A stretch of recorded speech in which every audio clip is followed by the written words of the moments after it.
ان میں میرے محبوب کریم صلی اللہ علیہ وسلم نے جس چیز پر سب سے زیادہ زور دیا ہے وہ یہ ہے کہ میں ظلم ختم کرنے آیا. ظلم نہیں ہونا چاہیے. ایک تو ہے کسی کو مارا جائے، اس کے منہ پر اس کو گالی دی جائے، اس کو ستایا جائے، اس کے راستے میں کانٹا بچھایا جائے، اس کو پتھر سے، تھپڑ سے، ڈنڈے سے، تلوار سے مارا جائے. یہ تو ایک بہت بڑی بات ہے. اسلام یہ کہتا ہے کہ تو اپنے گھر کے اندر بیٹھ کے بھی کسی مسلمان کے خلاف بات بھی نہ کر.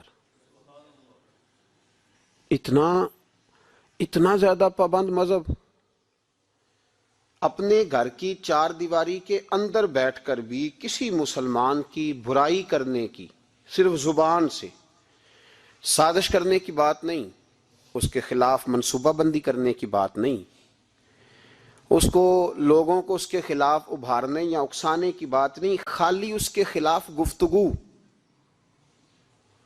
اور وہ والا عیب جو اس میں پایا جاتا ہے، وہ عیب جو اس میں موجود ہے، وہ عیب بھی تجھے گھر کے اندر بیٹھ کر نجی اور ذاتی محفل میں بھی بیان کرنے کی اسلام اجازت نہیں دیتا. اور اسلام نے اس کو غیبت کا نام دیا. اور میرے نبی پاک صلی اللہ علیہ وسلم نے فرمایا یہ فعل کہ تو گھر کے اندر بیٹھ کر کسی کی عزت کے بارے میں بات کرے، سمجھ لے تو نے زنا سے بھی برا کام کیا. یہ بدتر ہے زنا سے بھی. یہ جو زیادتی اور ظلم ہے نا میرے بھائی، اس کو اسلام نے اس قدر زیادہ ناپسند کیا اور اس پر اسلام نے اس قدر زیادہ احکامات بیان کیے. میرے نبی کریم صلی اللہ علیہ وسلم نے فرمایا قیامت کے دن اللہ مظلوم کے ساتھ ہوگا. اللہ کس کے ساتھ ہوگا؟ قیامت کے دن اللہ مظلوم کے ساتھ ہوگا. اور یہ لفظ ہیں حدیث مبارکہ میں ابن حجر علیہ رحمہ نے لکھے، اللہ قیامت کے دن مظلوم کے ساتھ ہوگا. اور اگلے لفظ سنو گے تو حیران رہ جاؤ گے. فرمایا اللہ قیامت کے دن مظلوم کے ساتھ ہوگا اگرچہ وہ مظلوم کافر ہی کیوں نہ ہو. اگرچہ وہ مظلوم، اللہ اس کے ساتھ ہوگا. اللہ قیامت کے دن مظلوم کے ساتھ ہے، اگرچہ وہ والا رٹا نہیں کہ میری برادری کا ہے تو میں نے سپورٹ تو کرنی ہے نا. ہم تو ظالموں کے ساتھ ہوتے ہیں. ہمارے دیہاتوں میں رواج ہے کہ نوجوان کسی کی عزت پر ہاتھ ڈالتا ہے، کسی کی بیٹی کو بھگا کے لاتا ہے تو اس کے دوست اس کی مدد کرنا فریضہ سمجھتے ہیں، اس کو سپورٹ کیا جاتا ہے، اس کو رہنے کو جگہ دی جاتی. ہم یہ نہیں دیکھتے کہ وہ چوک میں لڑائی ہوئی ہے اور ہمارے بچے کی کسی کے ساتھ پٹائی ہوئی تو ہم تو بندوقیں، ڈنڈے، کلاڑیاں اٹھا کے چلے جاتے ہیں. وہاں جا کے تحقیق پہ پتہ چلتا ہے کہ ظلم تو ہمارے بچے کا ہے. تو پھر مدد کس کی کرنی چاہیے تھی؟ ہم کس کی کرتے ہیں؟ میرے نبی کریم صلی اللہ علیہ وسلم کو اپنی امت سے بڑا پیار ہے، حضور کو بڑی محبت ہے. فرمایا قیامت کے دن لوگ اپنے اپنے ممبروں پہ بیٹھیں گے پر میں سجدے میں گر کے اپنی امت کی دعائیں مانگوں گا.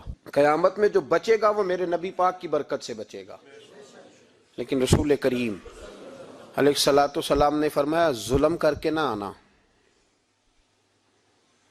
تمہاری باقی کمیوں پہ میں پردے ڈلوا دوں گا. ظلم کر کے نہ آنا. امام بہقی روایت لائے ہیں، محبوب پاک نے فرمایا میرے امتی نے کسی ذمی کافر کے ساتھ اگر زیادتی کی، وہ ٹیکس دیتا تھا، جزیہ دیتا تھا، ذمی کافر تھا، اور میرے امتی نے اگر اس کے ساتھ زیادتی کی تو نبی پاک صلی اللہ علیہ وسلم فرماتے ہیں میں قیامت کے دن اس کافر کے ساتھ مل کر اپنے امتی پر اللہ کی بارگاہ میں مقدمہ دائر کروں گا. میں خود مقدمہ دائر کروں گا. یہاں ظلم کی آندھیاں چلتی ہیں، طوفان چلتے ہیں، لوگ دوائیوں میں ظلم بیچتے ہیں، لوگ تعلیم کے نام پر ظلم کرتے ہیں، لوگ خیر کے نام پر ظلم تقسیم کرتے ہیں.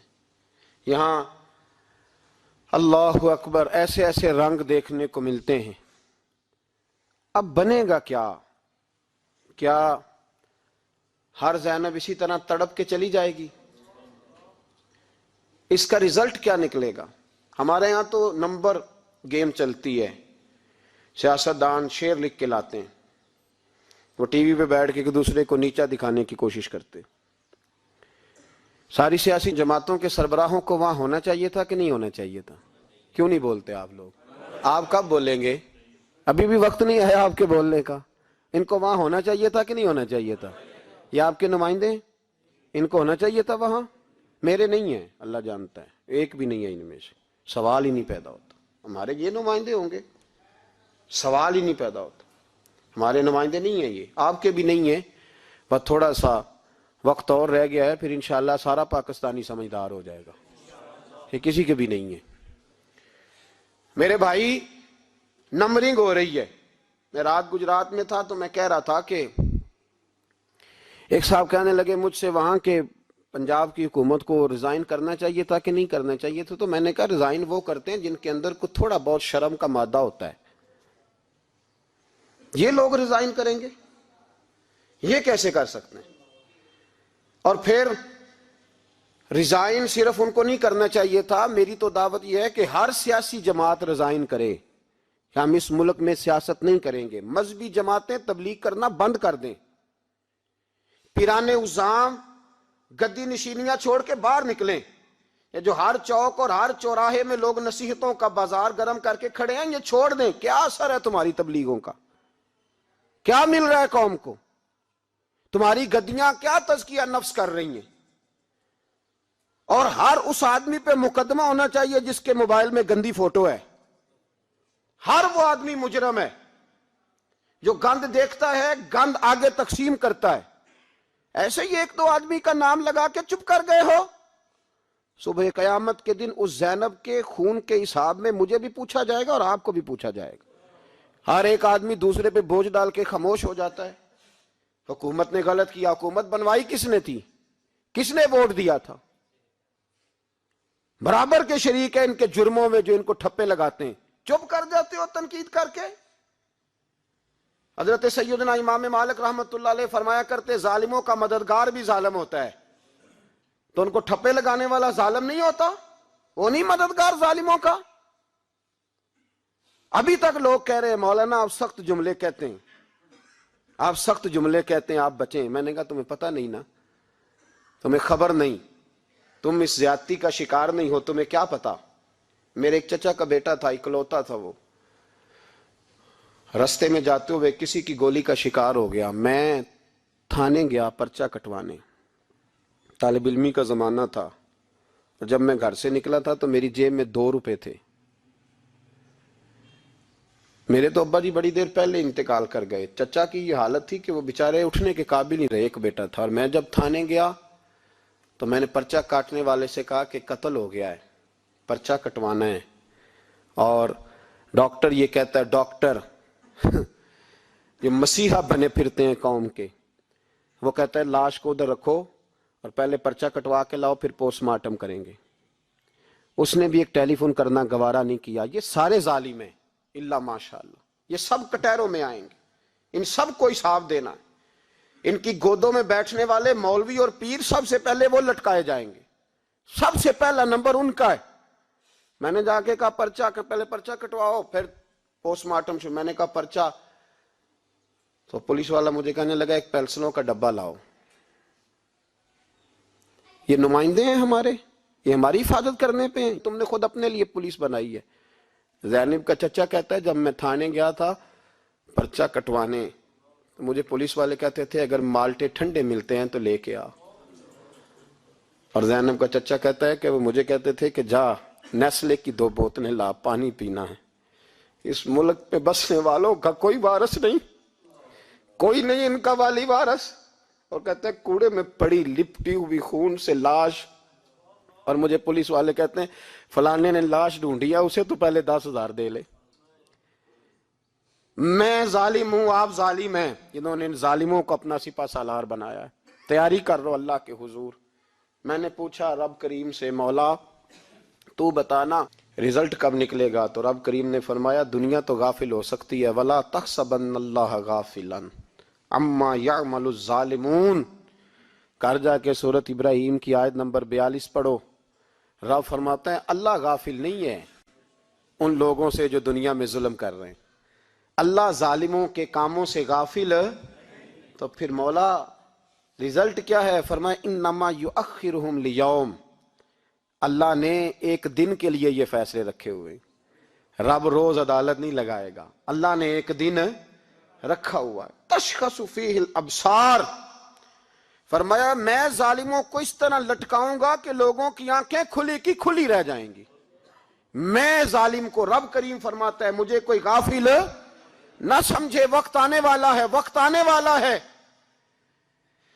حضرت وہب ابن منبہ رحمت اللہ تعالی علیہ فرماتے ہیں، آپ فرماتے بنی اسرائیل کے اندر ایک بادشاہ بڑا ظالم تھا، اس نے محل تعمیر کرنا شروع کر لیا، محل بن رہا ہے، محل کے بیچ ایک جھونپڑی آ گئی، کٹیا ایک بوڑھی عورت کی، تو بادشاہ نے اس بی بی سے کہا کہ یہ کٹیا، یہ جھونپڑی دے دو،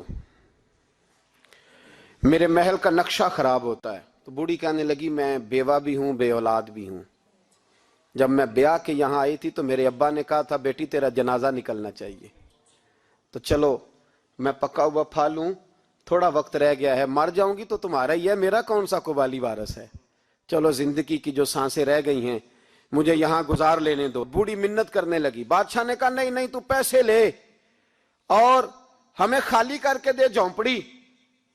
بادشاہ نے اصرار کیا تو بوڑھی کہنے لگی نہیں میں نہیں دوں گی، وہ اپنے گھر کے اندر بیٹھ گئی، یوں سمجھ لیجئے کہ بلڈوزر تیار کر کے چھپا دیا گیا، 2 4 5 سپاہی کھڑے کر دیے کہ بوڑھی نے کو ساری زندگی گھر میں تو نہیں نہ بیٹھنا، نکلنا تو ہے نا باہر، جب نکلے نا تو فوراً اس کا مکان گرا دو، 2 4 5 10 مستری کٹھے لگاؤ، دیوار بنا دو، جس طرح قبضے ہوتے ہیں۔ بوڑھی کچھ دیر تو چمٹی رہی گھر کے ساتھ، پھر اس کو نکلنا بھی تھا، جب اس نے سمجھا کہ امن ہو گیا ہے پھر وہ بوڑھی باہر نکلی، اور جب وہ گئی نا، جب وہ گئی باہر چند گھنٹوں کے بعد واپس آئی تو جھونپڑی گری ہوئی تھی، گھر کی چھت کے تنکے ہواؤں کے ساتھ بکھرے ہوئے تھے، نیا مکان بن گیا۔ وہب ابن منبہ علیہ رحمہ فرماتے ہیں اس بی بی نے جو دعا مانگی تو عرش فرش ہلنے لگے، زمین کانپنے لگی۔ اس بی بی نے لفظ پتہ کیا ادا کیے؟ کہنے لگی اے اللہ میں تو موجود نہیں تھی، تو بتا تو کہاں تھا؟ اللہ میں تو نہیں تھی، زینب کی اماں بھی پوچھتی ہے اللہ میں تو نہیں تھی، تو موجود تھا نا؟ تو عرش کا مالک کہتا میں ہلا دوں گا۔ ذرا ان علماء کو، مشائخ کو، ان ارباب اقتدار کو دیکھ لینے دو، میری ڈھیل ہے، میں انہیں ہلا دوں گا۔ کہتی اللہ میں تو نہیں تھی، تو کہاں تھا؟ تو بتا۔ رب کریم نے فرمایا جبریل دوڑ کے جا، دوڑ، اللہ حکم کیا ہے؟ فرمایا پلٹ دے اس بستی کو، تباہ کر دے ان لوگوں کو جو ظلم پر چپ رہتے، انہیں تباہ کر دے۔ دنیا میں قتیل اس سے منافق نہیں کوئی، دنیا میں قتیل اس سے منافق نہیں کوئی جو ظلم تو سہتا ہے بغاوت نہیں کرتا، اس سے منافق نہیں کوئی۔ منافق بن کے جینا بند کر دو، اب مومن بن کے جینا سیکھو، ان ظالموں کے خلاف بولو۔ میرے عزیز کہتے ہیں تباہ کر دو بستی کو، بستی الٹ دی، گھر تباہ ہو گئے۔ یاد رکھو عرش کا مالک کہتا ہے تو میں دیکھ رہا ہوں، ورنہ کوئی موجود نہ تھا، میں تو تھا نا، میں تو سارا کچھ دیکھ رہا ہوں۔ میں اس ولا تحسبن اللہ غافلا اما یعمل الظالمون، لوگ اللہ کو غافل نہ سمجھیں۔ اور پھر میڈیا چیختا ہے، کہتا ہے جی بڑا ظلم ہوا۔ اس کام میں سب سے زیادہ کردار اس برائی کو پھیلانے میں میڈیا کا ہے۔ میڈیا تو بچوں کو گناہ کے طریقے بتلاتا ہے، اور حکومتیں، ممتاز قادری کا جنازہ نہ دکھانا ہو تو میڈیا سارا بند ہو جاتا ہے، فیض آباد دھرنے کا ظلم نہ دکھانا ہو تو میڈیا سارا بند ہو جاتا ہے۔ تو گند روکنا چاہیں تو گند رک سکتا ہے کہ نہیں رک سکتا؟ یہ پابندی، یہ ٹیکنیکلی زمانہ ہے، اگر یہ بند کرنا چاہیں تو ہر چیز اپنی جگہ پہ بند ہو سکتی ہے کہ نہیں؟ بولیں۔ لیکن ہم تو روئیں گے نا، فیس بک پہ تصویر لگائیں گے زینب کے ساتھ ظلم ہوا، تو تیری تو امام والی دکان پہ گندی فوٹو لگی ہوئی ہے، تیرے تو موبائل میں سارا گند ہے۔ اس گند کی ترویج و اشاعت میں تو میں اور آپ شامل ہوتے جا رہے ہیں، گند تو پرموٹ ہو رہا ہے، اسی سے تو لوگوں کے جذبات ابھرتے ہیں۔ ابا جی کہتے ہیں مجھے اعتبار ہے، مجھے اعتبار ہے بیٹی پہ۔ یہ کیا تماشا ہوا اعتبار کا؟ یہ کیا بات ہوئی؟ اعتبار کس کو کہتے ہیں؟ حضرت جنید بغدادی رحمت اللہ تعالی علیہ، آپ سے کسی نے پوچھا، میں تھوڑے دن پہلے مجھے گجرات یونیورسٹی کے کچھ طالب علموں نے دعوت دی، کچھ اساتذہ نے کہا کہ یہاں سیرت سیمینار ہے، آپ آئیں۔ سیالکوٹ میں جو کیمپس ہے، میں وہاں جب پہنچا تو میں نے کہا یار یہ صرف لڑکے ہونے چاہیے۔ کہنے لگے اتنے بولے مولوی تقریر کرتے ہیں لڑکیوں میں تو آپ، تو میں نے کہا یار مجھے دکھیا نو سمجھ لو، میں پرانے خیالات کا ہوں، اور ویسے بھی میرے لیے مولوی حجت نہیں، میرے لیے رسول اللہ کا دین حجت ہے، تو آپ پردہ کرائیں۔ خیر انہوں نے مہربانی کی، کوئی پارٹیشن ہو گئی۔ جب میں پہنچا تو شاید 1.5 منٹ لگا ہو مجھے گیٹ سے ہال میں جانے تک، لیکن وہاں جو بچے اور بچیوں کا میں نے حال دیکھا تو میں دعا مانگ رہا تھا، اے اللہ تو اس قوم پہ فضل فرما، اس قوم پہ۔ ابا جی کہتے مجھے اعتماد ہے، نابینا سے ابھی ہیں عبداللہ ابن مکتوم رضی اللہ تعالی، وہ آئے ہیں تو نبی پاک صلی اللہ علیہ وسلم نے فرمایا عائشہ پردہ کر لو، تیرے گھر میں بسنے والی بی بی سید عائشہ سے بھی پاک ہے، تیری بیٹی حضرت عائشہ صدیقہ سے بھی زیادہ حرمت والی ہے۔ نبی پاک نے فرمایا عائشہ پردہ کرو، حضور وہ نابینا ہے۔ فرمایا تمہیں تو نظر آ رہا ہے نا، تیرا اعتبار یہاں سے بھی زیادہ بڑھ گیا ہے۔ حضرت جنید بغدادی سے کہا حضور ہمیں قرآن شریف پڑھا دیں، آپ نے فرمایا درمیان میں عورتیں پردہ ڈالیں پھر پڑھاؤں گا۔ کہا حضور قرآن پاک ہی پڑھانا ہے؟ تو حضرت جنید فرمانے لگے پڑھانے والے حسن بصری ہو اور پڑھنے والی رابعہ بصری ہو اور درمیان میں قرآن پڑھا ہو، پھر بھی میں انہیں بغیر پردے کے پڑھنے کی اجازت نہیں دیتا۔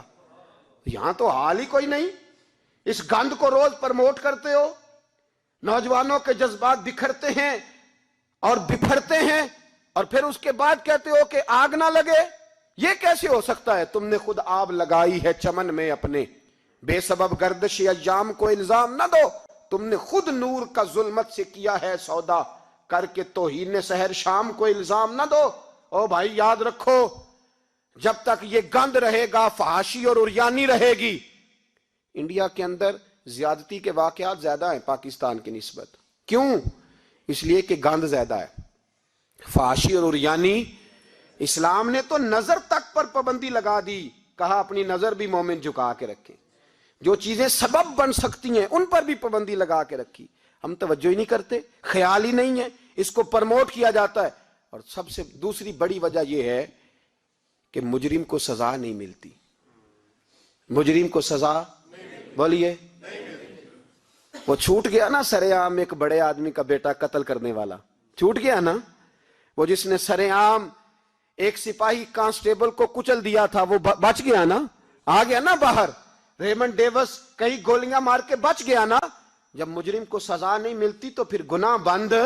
میرے رسول پاک صلی اللہ علیہ وسلم نے قانون دیا، قانون، ایک عورت نے چوری کی، اس کے حضرت سیدنا اسامہ بن زید حضور کے محبوب صحابی سفارشی بن کے آئے، حضور تھوڑی لچک دے دیں۔ نبی پاک نے فرمایا سنو، میری بیٹی فاطمہ بھی چوری کرتی تو میں ہاتھ کاٹ دیتا۔ مجرم کے لیے سزا ضروری ہے، مجرموں کو سزا ملے گی تو حالات بہتر ہوں گے۔ کہتے ہیں سرے عام پھانسی لگاؤ، کہتے ہیں قانون میں گنجائش نہیں۔ تمہارے لیے قانون روز بدل جاتا ہے۔ جب مطالبہ کیا گیا نا کہ سرے عام جاگ رہے ہیں آپ لوگ کہ سو گئے؟ جی چلے میں دعا کرتا ہوں اللہ کرے میری قوم جاگ جائے، آمین تو کہہ دیں، اللہ کرے آپ لوگ جاگ جائیں اور جاگتے رہیں۔ اعلیٰ حضرت نے فرمایا تھا، مشورہ دیا تھا، سونا جنگل رات اندھیری چھائی بدلی کالی ہے، سونے والوں جاگتے رہنا کیونکہ چوروں کی رکھوالی ہے۔ سونا جنگل رات اندھیری چھائی بدلی کالی ہے، سونے والوں جاگتے رہنا، چوروں کی رکھوالی ہے۔ کہا گیا سرے عام پھانسی دو، تو کہنے لگے آئین میں گنجائش نہیں چوک میں پھانسی دینے کی، اور تمہاری ضرورت پڑے تو آئین میں ترمیم ہو جاتی ہے۔ تو آج زینب کو ضرورت پڑی ہے تو کیوں ترمیم نہیں ہو سکتی؟ آج ایک غریب مظلوم ماں کو ضرورت پڑی ہے تو ترمیم کیوں نہیں ہو سکتی؟ انہیں چوک میں پھانسی دو، انہیں لٹکاؤ، انہیں کاٹ کر کتوں کے آگے ڈالو تاکہ ہر ایک کی بیٹی محفوظ رہ سکے۔ اور وہ زینب کسی اور کی بیٹی نہیں، وہ میری بیٹی ہے، وہ میری بیٹی ہے۔ ابھی 6 سال کی بیٹی سینے پہ لٹا نا، اور پھر اس باپ کا درد محسوس کر، تجھے اندازہ ہو کہ بیٹی تو بیٹی ہوتی ہے۔ حاتم تائی کی بیٹی ننگے سر دربار رسالت پہ آئی تو میرے نبی پاک نے چادر دی۔ سلمان فارسی کہنے لگے سونیا کافر کی بیٹی ہے، تیری پاک چادر ہے، میں اپنی نہ دے دوں؟ تو حضور نے فرمایا سلمان چپ کر جا، بیٹیاں سانجھی ہوتی، بیٹیاں سانجھی ہوتی ہیں، چپ کر۔ کافر کی بیٹی صحیح بیٹی تو ہے نا، اور بیٹیاں تو سانجھی ہوتی ہیں۔ یہاں اتنا ظلم اور اتنا حشر ہو گیا، اور کہتے ہیں پتہ نہیں چلا۔ دیکھتے ہیں، کرتے ہیں، سنتے ہیں۔ یاد رکھو ظلم کبھی مٹا نہیں کرتا، ظلم کبھی۔ اس لیے زینب بھائی، زینب تو میری بیٹی ہے، زینب تو تیری بیٹی ہے، زینب تو امت کی بیٹی ہے، زینب تو پاکستان کی بیٹی ہے، زینب تو ہر اس شخص کی بیٹی ہے جو کسی بھی بچی کا باپ ہے، جو کسی بھی بچے کا باپ ہے، وہ ملت کی بیٹی ہے۔ اس لیے وہ دکھ کسی ایک کا نہیں، وہ سب کا برابر کا ہے۔ بس یاد رکھو اس معاشرے میں پہلی بات یہ کہ اس گند پہ، بے حیائی پہ کنٹرول۔ دوسری بات یہ تدارک عرض کر رہا ہوں، مجرم کو سزا ملے۔ اگر پرانے مجرموں کو سزا ملتی تو کبھی بھی دوبارہ جرم کی کسی کو ہمت۔ حضرت عمر کے زمانے میں جرم کیوں بند ہوئے تھے؟ اس لیے کہ وہ سرے عام کوڑے مارتے تھے، ان کا درہ لٹکتا تھا، وہ کسی کو گنجائش نہیں دیتے تھے، کسی کو گنجائش۔ گورنر کا بیٹا بھی زیادتی کرتا تو چوک میں کھڑے ہو کے درے مارتے۔ فرماتے لوگوں کی ماؤں نے انہیں آزاد پیدا کیا، تم نے کیسے غلام بن لیا؟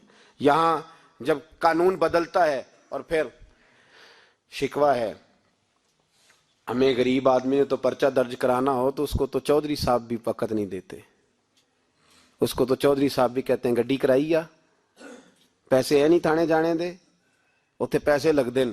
ظالموں ڈرو اللہ تعالیٰ سے، ڈرو۔ اور غریب آدمی چلا جائے تھانے تو اس کو پولیس والا پوچھتا ہے، وہ کہتا ہے کس طرح ہوا تھا، کس طرح کر کے ہوا، تفصیل بتا۔ اور پھر وہ دو کہتا ہے تو جا، ابھی میں کوشش کرتا ہوں، میں پہلے ان کو فون کرتا ہوں مجرموں کو، پھر اس کے بعد تیرا۔ اور تگڑے آدمی پہ درخواست آ جائے کبھی تو اس کو فون کر کے پوچھتے ہیں چودھری صاحب کی کرنا ہے پرچے دا؟ پھر وہ خود فون کرتے ہو؟ یہ امیر کے لیے قانون اور ہے اور غریب کے لیے اور ہے، یہ کس طرح ہو سکتا ہے؟ میرے نبی کریم صلی اللہ تعالی علیہ وسلم نے انصاف کی فراہمی چھوٹے بڑے کے لیے ایک رکھی، اور یاد رکھو حساب تو دینا ہے۔ حساب بول کے بتائیے، حساب جو زیادتی کرے گا اس نے حساب اور دینا پڑے گا۔ یہاں نہیں دو گے تو وہاں دو گے، حساب تو بہرحال اس مجرم نے تو دینا ہے۔ لیکن ارباب اقتدار نے بھی، حضرت عمر فرمایا کرتے تھے میرے دور میں کتا بھی پیاسا مر گیا تو حساب میں نے دینا ہے، چونکہ میری حکومت تھی، کتے کو پانی ملنا چاہیے تھا، اس کے دروازے تک پانی پہنچنا چاہیے تھا، حساب تو دینا ہے۔ ہر اس شخص نے جو سوشل ہونے کا دعویٰ کرتا ہے، جو معاشرے میں کسی بھی طرح کا کوئی کردار ادا کر رہا ہے، اس نے بہرحال حساب، یہ مشترکہ معاملہ ہے۔ اس میں ارباب اقتدار کا تو حشر ہوگا، وہ تو دنیا دیکھے گی، لیکن باقی بھی اپنی ذمہ داری کا احساس کریں، باقی بھی خیال کریں۔ سنو اور یاد رکھنا اس بات کو، غور کریں کہ میری طرف دیکھیں میرے بھائی۔ ایک مکران شاہ بادشاہ گزرا ہے ایران کا، کچھ نرم دل تھا، وہ نا سیر کرنے نکلا، درمیان میں پل آتا تھا، ایک دریا تھا، اس کا پل تھا، اور پل کے اس پار جنگل تھا، سبزہ تھا، سیرگاہیں بنی ہوئی تھی۔ بادشاہ وہاں 2-4 دن رہنے کا ارادہ کیا۔ جب بادشاہ وہاں پہنچتا ہے نا مکران شاہ، تو اس نے دیکھا کہ وہاں 2-3 دن قیام کرنا ہے، جھیل ہے، سیرگاہ ہے، وہاں اس نے رکنے کا پروگرام بنا لیا۔ بادشاہ تو علیحدہ اس کے لیے رہائش تھی، سپاہی علیحدہ رہتے تھے۔ یہاں تو لوگ کہتے ہیں نا وہ پولیس کو ڈانٹتے ہیں، پولیس کو پوچھتے ہیں، او بھائی پولیس تو تمہارے ماتحت ہوتی ہے، پولیس تو سمجھ گئی ہے کہ تم کس طرح ان سے کام لیتے ہو، ان کو تو تم اپنے تحت رکھتے ہو۔ پولیس والے علیحدہ رہتے تھے، اس کے ساتھ جو سپاہی گئے ہوئے تھے، گن مین گئے ہوئے تھے۔ مکران شاہ سیر سپاٹے پہ رہتا تھا۔ ایک بوڑھی عورت تھی، اس کی ایک گائے تھی، وہ جنگل کے اندر بوڑھی رہتی تھی، گائے اس کی وہاں چرتی رہتی تھی۔ شام کو وہ گائے گھر لوٹتی، بوڑھی دودھ پی کے سو جاتی۔ سپاہی اس بوڑھی کے پاس آئے، کہنے لگے تیری گائے بڑی صحت مند ہے، ہمارے ہاتھ بیچ دے۔ بوڑھی نے کہا میرے بڑھاپے کا سہارا ہے، اس کا دودھ پی کے میں زندہ ہوں، بیچوں گی نہیں۔ وہی والا کام جو ہمارے ملک میں ہوتا ہے کہ قیمت کے ساتھ زمین دینی ہے کہ مفت دینی ہے۔ جب بڑے آدمی کو پسند آ جاتی ہے تو کہتے ہیں مول دینی ہے کہ مفت دینی ہے، تو دینی پڑتی ہے، غریب ہے کیا کریں، مجبور ہے، مظلوم ہے۔ کہا بوڑھی عورت سے سپاہیوں نے بیچ دے، کہا نہیں، کہنے لگے نہیں بیچے گی تو ہم لے لیں گے۔ اس عورت کی گائے زبردستی سپاہی ذبح کر کے کھا گئے۔ بوڑھی نے بادشاہ تک پہنچنا چاہا لیکن اس کو پہنچنے نہ دیا گیا، منع کر دیا گیا، اس کی رسائی نہ ہو سکی، غریب عورت تھی۔